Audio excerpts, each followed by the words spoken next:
But on the other hand, of course, industrialization led to the opportunity for entrepreneurs and others to make significant gains with respect to wealth. And so you see your people like your Carnegies, your Rockefellers, all of these people that are presented as these heroic individuals who have made their way in the business world and have greatly succeeded in their wealth. And certainly that was the case where there's a lot of people who are making a lot of or amassing these sizable fortunes, but often they are doing it in ways that perhaps we wouldn't necessarily support. It's also the time of capitalism really becoming a major force in the United States economically. It had been present somewhat before, but the 19th century really brings development. But it also brought with it some problems. Capitalism as a economic system seems to be one that makes a lot of sense and seems to be one that is in accord with a lot of biblical principles. However, capitalism can also be used by people. So it's a tool like any other tool. It can be used positively or it can be used negatively depending upon who's using it. And so for a lot of people to attack capitalism, the problem isn't capitalism. The problem is the sinfulness of human beings. And human beings who will exploit others for their own goals. And so at the time period, there is no minimum wage. And so there's not a concern on the part of employers to make sure that their employees are making enough to live on. And so there's not that governmental safety net in a sense. And I know there's a lot of opposition to that, but in thinking about this, there's a very important question here that American Christians have been struggling with ever since, and that is what responsibility do Christians have economically to the poor in society?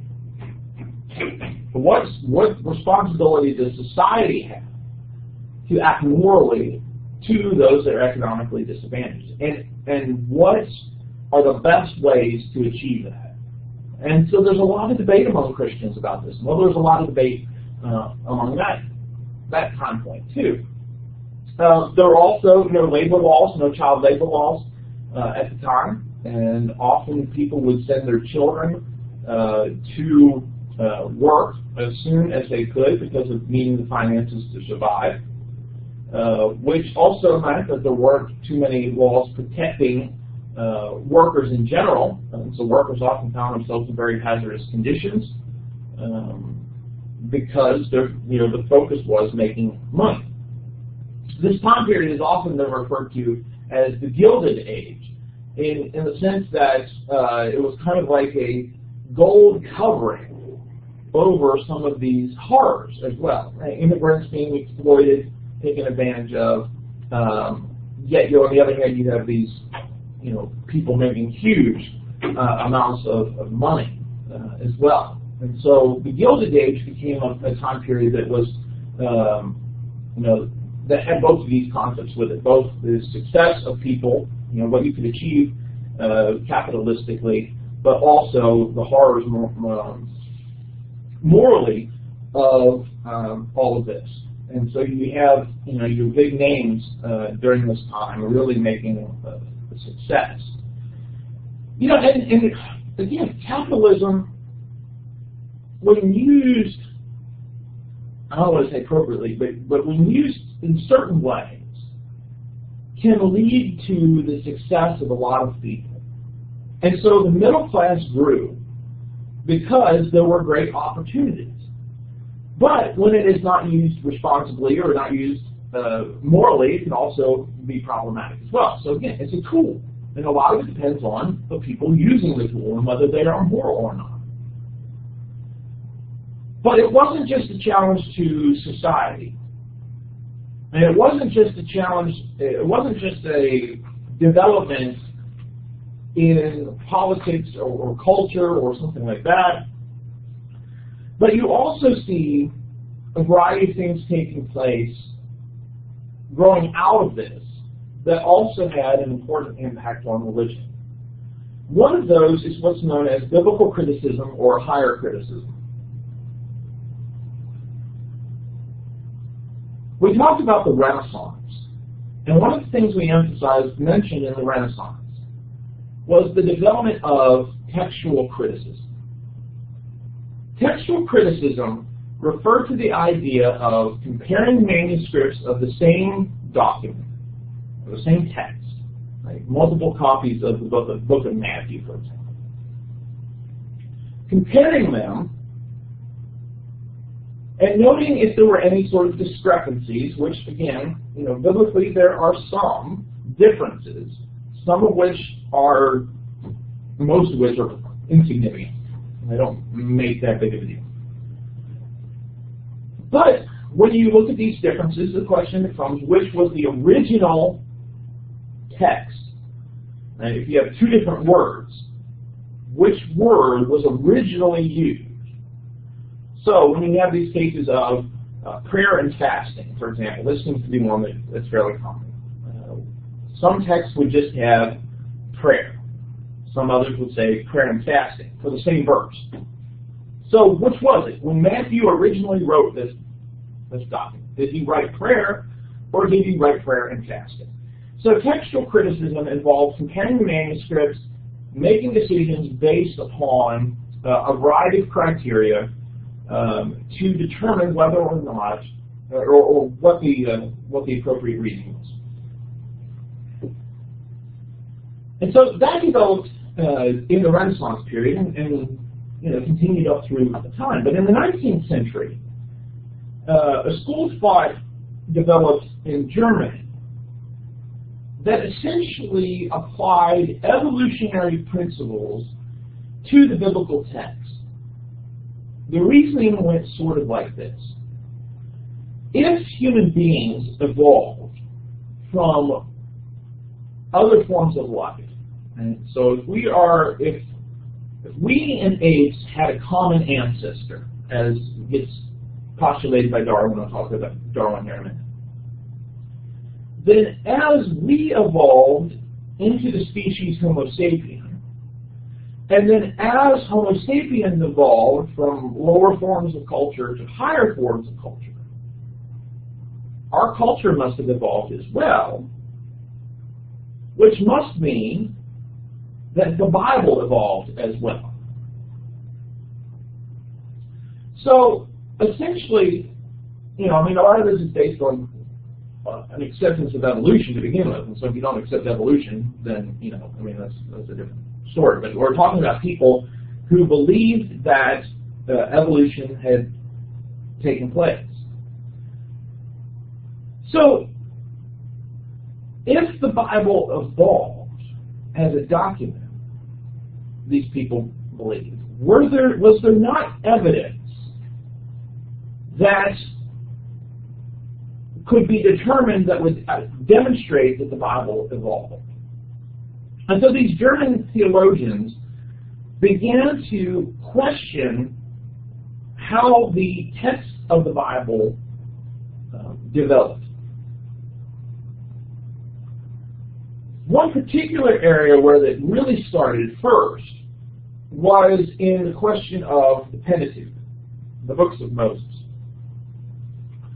And in examining the books of Moses, some German thinkers claimed that they found evidence that the books of Moses, which had traditionally been identified as the product of Moses, that Moses had written them, that there was evidence they felt that those books had been constructed over time out of multiple sources. that as these sources were developed, they were stitched together into what became known as the Pentateuch. This was based on a variety of things like the different names for God, sometimes God being referred to Yahweh, sometimes God simply being referred to as God, different Hebrew word, cases where there appeared to be a retelling of the same story, but with slightly different details, apparent paradoxes, beliefs that different texts or different parts of texts were presenting different theologies, texts that favored the northern kingdom versus the southern kingdom later on in the history of the Israelites, or the opposite, favored the southern kingdom over the northern kingdom, or the northern kingdom over the southern kingdom.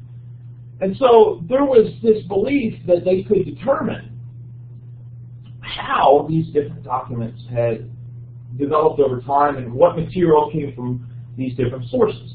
Now it's important to note, and we don't have the time to talk about all of this, it's important to note that none of those supposed original sources has been ever found. There is no manuscript that has been found that is the supposed source that was added to these other sources. So there's no archaeological or manuscript evidence of this beyond, again, those kind of things that they pointed to. Yes, there are different names for God used. Yes, there are places that appear to tell the same story in slightly different ways. You look at Genesis chapter 1 and Genesis chapter 2, and there are a lot of places where you can say, well, this doesn't seem to be, I mean, they both seem to be talking about creation, but they seem to be presenting different views of creation. There are other places like that, you know, the naming of the town of Beersheba, for example, and there appear to be two different stories as to how Beersheba got its name.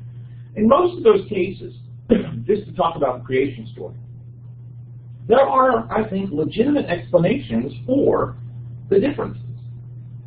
So that when you look at the creation of human beings in Genesis chapter 1 and the creation of human beings in Genesis chapter 2, I think they are referring to the same event. I think they're coming from the same author. It's their different views of the same thing. And the Genesis chapter 1 is giving this large overview, what we might call the 10,000-foot level of the creation. Going through and just kind of giving you, in 31 verses, the 6 days of creation. But chapter 2 is more of a lower level, focused attention to the origins of human beings and how God worked that out. So one's a 10,000-foot level, one's a lower level of a specific part of that God is inspiring Moses to focus on this particular event because it is so important for who God is, what human beings are, etc. But again, you know, this was biblical criticism as it develops. Becomes problematic for a lot of people because they're accepting these ideas, and if you accept that the Pentateuch was not the composition mostly of Moses, but was instead the product over several hundred years of different authors, what does that do to inspiration? What does that do to the historicity and the accuracy of the Bible? And eventually people would move on to other texts, not just the books of Moses. And so it becomes a problem for English theologians and then American theologians. And so eventually some Protestants, including, I mean, this will be one of the issues we bring up with the Restoration movement, accept these ideas of higher criticism, believe that this is what's taking place, and it will lead them to a variety of more liberal theologies, while others will, of course, be very hesitant to accept those ideas and will actually call them into question. Science, of course, brings its own set of challenges with the development of geology, with the development of the fields of astronomy, coming up with the scientific ideas, theories, developments, hypotheses, etc., that question the age of the earth, that question the development of human species, and all of that, of course, has a significant challenge to religion as well. And when you think about this, with the development of Darwinism, and specifically Darwin's theory of natural selection as explaining human evolution. Like, there have been ideas about human evolution prior to Darwin. It wasn't like it suddenly appeared. But he specifically develops a way to think about how it took place. That those animals that were better suited to a particular environment because of their genetic code were the ones that survived and reproduced. And so with mutations and other things that took place, he wouldn't have necessarily thought about mutations, but essentially some species, some expressions of nature were better suited to serve some environments, and so they survived while others did not. And so over billions of years, millions of years, nature randomly selected, unconsciously, not intentionally, certain developments to continue, certain not. And that's why you saw such a divergence in species. There's, to some extent, that notion, I think, makes sense scientifically, but that it would explain the entirety of life, or even, because that makes sense that certain individual animals or certain types of animals would be more fit for a specific situation, and those would be the ones that survive.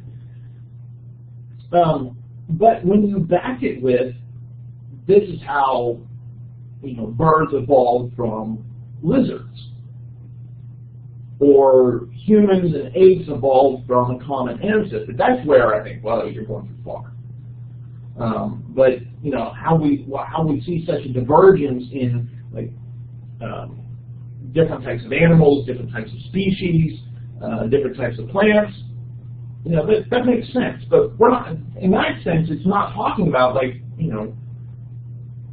animals becoming other animals. We're talking about species becoming other species. We're talking about variation within kind, not moving from one kind to another. Anyway. This being far afield of the point. The point is that this is a great challenge to the identity of human beings. First of all these challenges about the age of the earth and where human beings came from contradict a plain, rather literal reading of Scripture. So, for a lot of Christians in the 19th century, in Europe and in the United States, they are faced with a choice. Do they hold to a traditional view of the Bible, or do they abandon their religion as erroneous, as misleading, as mythical, or do they try to find some sort of intermediate state where they can hold on to some aspects of the Bible while also bringing in some ideas from science? And again, you have this kind of split that takes place with some more conservative Protestants especially saying, that I don't believe that this has taken place. I don't believe this explains life. I believe in a traditional reading of the Bible. And then you have more liberal Protestants who will say there's some sort of commonality here, or there's some sort of way in which we reinterpret how we've understood the Bible in order to make it accommodate to science. And so this is happening on a grand scale in Protestantism, but it is also happening on a limited scale in the Restoration movement. The same things that are going on in Protestantism in general are appearing in the Restoration movement. And some of the cracks that had already taken place because of the Civil War, because of the Missionary Society, because of the Reform movements, all of those are kind of the liberal theology really begins to split these fissures wide open. And we'll talk more about that next week. That optimism in humanity, that post-millennialism, that's human beings are going to inaugurate the kingdom of God, and then Jesus will return after a 1,000-year reign. Not after 1,000 years of peace and prosperity, Jesus will return. The Civil War, other wars throughout the 19th century, other types of developments really damage the post-millennial outlook. It just does not seem to be something that reflects where human society is going. In fact, it's kind of, to many people, going the other way. And so a lot of people abandon the post-millennial outlook, and a lot of people develop a premillennial outlook, meaning that human beings are just so evil that the only thing that's going to change society is the return of Christ. And then, when Christ returns, that is going to inaugurate this time of great peace and prosperity. Another challenge, and coming from within religion itself, is the development of the social gospel. The social gospel essentially was an attempt by some predominantly liberal Protestants to try and address the difficulties and the challenges that existed for the poor and the oppressed in society. Right? So you have the growing difficulties of immigrants coming in, you have the lower class in these urban areas, and so there are these Christians who become convinced, concerned, and then convinced they need to be doing something about this. And so predominantly there appears to be, this development of applying Christianity to social justice issues. And so they step out to try and address the conditions, working conditions, the way the rich are taking advantage of the poor. And so through the latter part of the 19th century into the 20th century, there's this much more socially focused Christianity. Often that socially focused Christianity was of the liberal variety, meaning that the focus was on social salvation and less so about individual salvation. And it was about transformation of society and less about individual conversion. And so you have this development predominantly within liberal Protestantism. Now, obviously, we've seen previous to this that in the early part of the 19th century, a lot of people, Protestants, evangelicals, Catholics as well, but Catholics aren't there as largely in numbers. There's this idea that true Christianity is lived out Christianity.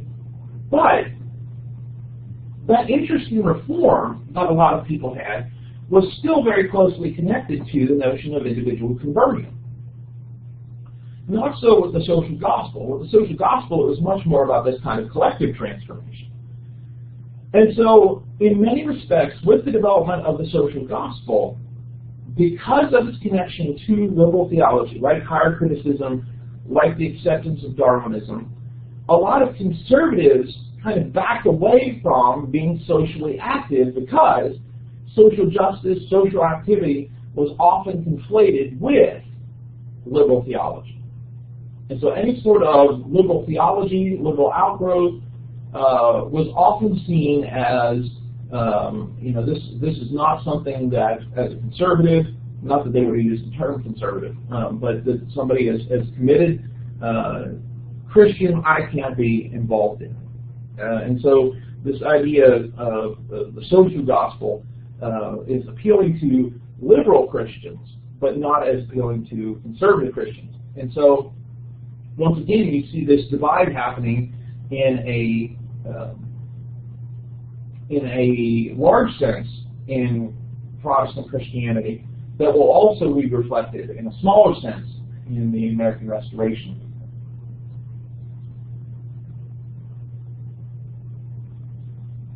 We turn now to talk about some of those particular issues and seeing them as reflected in the Restoration movement, and thinking about some of the things that we've been looking at over the past 2 days, and seeing them as being a part of the experience of people in the Restoration movement as well. Let's start off kind of with the Civil War and the period leading up to the Civil War. Disciples were slaveholders. Not all disciples, but there were slaveholders that were members of the Restoration movement, both the Disciples of Christ and the Christian movement out of the Stone movement. It's estimated that, to use the term disciples to refer to this entire group, that the disciples held about 101,000 slaves. Now, that's, I mean, there are about, I believe it's 4 million slaves. I think it's 4 million slaves. It might be 12 million. But we're talking millions of slaves in the South. And so the number might not seem that great. Oh, I mean, obviously if you were enslaved and these were one of your slaveholders, that'd be one thing. But as far as like proportionally, that doesn't seem to be that great of a number. And it's understandably so. But when we think about the different religious groups that are present in the South at the time, only Baptists and Methodists held more slaves than those of the Disciples of Christ, the Christian movement. Predominantly Disciples of Christ, because Christians, most of them were anti-slavery. Excuse me. Some scholars have said, though, when you break it down per capita, when you compare the size of the disciples to some of these other groups, that the disciples held more slaves per capita than other religious groups. So we're still talking about, that Restoration movement was involved in slavery to a sizable extent in the South, just like other religious groups were. There were some slave members in churches, as other groups had. There weren't too many churches that were specifically African American churches, like what you'll see in the Baptist church and the Methodist church, these congregations developing of slaves and slave preachers. There were a few of that among the disciples and the Christians, but not as extensive as what you see with some of these other groups. Baptists and Methodists were also more active in converting slaves, going out and preaching to them, trying to get those slaves to convert to Christianity, particularly Baptist or Methodist. Doesn't appear to have been as much an effort by the disciples. The disciples, of course, were certainly out converting people, but they didn't seem to be as interested in sending missions to slaves like some of these other groups would have. Certainly, within the Restoration movement groups, there were others different. Many who were part of the Cane Ridge Church back under Barton W. Stone, many of those released their slaves after the revival. Right? After the Cane Ridge revival in 1801, a sizable group of those people, while they were still Presbyterians, are motivated to release their slaves. Stone, of course, as we talked about, had supported colonization. At first, when he saw that wasn't going to be successful, he supported abolition, total abolition. We also mentioned about how he freed his own slaves. Most of the preachers coming from the Stone wing tended to be anti-slavery. Some of them were very active in abolitionism. There were some that favored more of a gradual emancipation that would also involve the compensation of slaveholders for the loss, the economic loss of the labor of those they had enslaved. But it seems like the Christian wing, more than the disciples wing, was more active anti-slavery. But both Campbells, both Thomas and Alexander Campbell, were anti-slavery.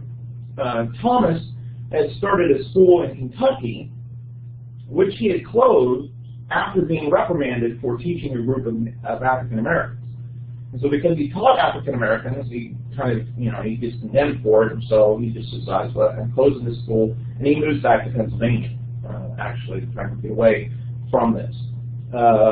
Alexander Campbell, we talked about how he did end up with a few slaves. It's 2 or 3, which of course is still important for those particular individuals, but compared to other slaveholders, this is rather minor slaveholding. But once they were old enough that they could take care of themselves, he does free those slaves that he does inherit. In the Christian Baptists, he did condemn the splitting of slave families, but ultimately he's not too active in the Christian Baptist period, 1823 to 1830. There's not too much of discussion that he makes about slavery. The only comments appear to be about this idea of, slaveholders would often split families apart, sell the wife to one family and keep the husband, or do the opposite, or sell the kids away from the parents. And so Campbell was vocal in opposition to that. When he starts the Millennial Harbinger, however, he is much more vocal against slavery, wanting to see emancipation, but a gradual emancipation. He also sees the Millennial Harbinger as participating in this process of emancipation. And so he talks about that he's going to deal with issues to help prepare for the emancipation and the exaltation of the degraded condition of the American slave, or of African slaves. And so it does appear more of an interest in his writings from 1830 on. He condemned laws against teaching slaves. Education, of course, very important for Campbell, feeling that everyone should be educated. In the years 1829 and 1830, Virginia was reviewing its constitution, its state constitution, and wanting to come up with a revised constitution, as a lot of states were during that time. Campbell participated on that, one of the few political things that Campbell actually got involved in. And one of the things he wants to push for is for a gradual emancipation plan. So he's got this gradual emancipation plan he wants to promote, which would use the governmental surplus to pay owners, and particularly at the time he's thinking colonization. And so he feels the government has the money that they could pay the owners for the lost economic input, as well as help Africans go back to Africa. Although, by this time, a lot of African American slaves have been born in the United States. They're not from Africa, other than, genealogically. So both Campbell and Stone were against slavery, but on the other hand, Alexander was also against extreme abolitionism. That he did not support those abolitionists who were very radical. He would not go so far as to say that slavery was always the same. He also was concerned because a lot of northern disciples were very involved in the abolition movement, but he doesn't want to divide this movement that is just in the infancies of uniting together. So you have Southerners and Northerners, and there's kind of this tension that's developing, and so he's trying to keep these groups together. And so he wants to find a moderate position that everybody within the movement can compromise on, and that would be something that would be, he feels that would be the best thing for the movement, instead of taking the abolitionist or the secessionist support of slavery and taking that, kind of like he can't go either direction. He wants something in the middle. We'll pick up on Tuesday with more about this and some other issues that were facing the movement that led to the division between the churches of Christ and the disciples of Christ. So we'll pick up with that on Tuesday.